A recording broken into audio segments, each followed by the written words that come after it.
ஆச்சி கொழுக்கட்டை மாவிற்கு கொழுக்கட்டை அச்சை கேட்டு வாங்குங்கள்.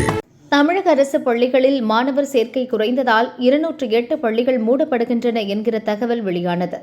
மாணவர்கள் எண்ணிக்கையை அதிகரிக்க அரசு பள்ளிகளில் தேவையான உட்கட்டமைப்பு வசதிகளை உருவாக்க வேண்டும் என்கிற கோரிக்கை எழுந்தது. இந்நிலையில் பள்ளிகள் மூடப்படுவதற்கான காரணம் குறித்து பள்ளிக்கல்வித்துறை இயக்குநர் கண்ணப்பன் விளக்கமளித்துள்ளார். தமிழகத்தில் 58,924 பள்ளிகள் இயங்குகின்றன. இவற்றில் 1,21,00,000 மாணவர்கள் படிக்கின்றனர். 5,34,799 ஆசிரியர்கள் உள்ளனர்.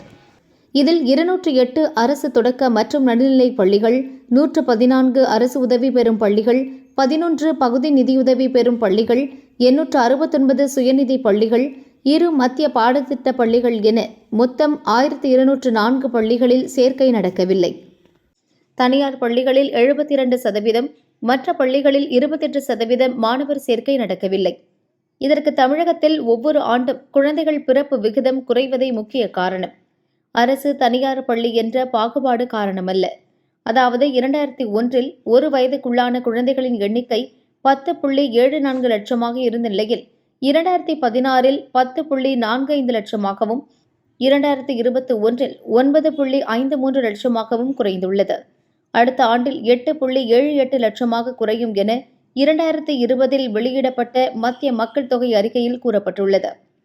கிராமப்புறங்கள், தொலைதூர பகுதிகளில் உள்ள குடியிருப்புகளில் பள்ளிகளில் சேரும் வயதில் குழந்தைகள் இல்லை. கரூர் மாவட்டம் பரமத்தி ஒன்றியம் ஊத்துப்பட்டி பள்ளியில் படித்த 4 மாணவ மாணவியரின் பெற்றோர் இடம்பெயர்ந்தனர்.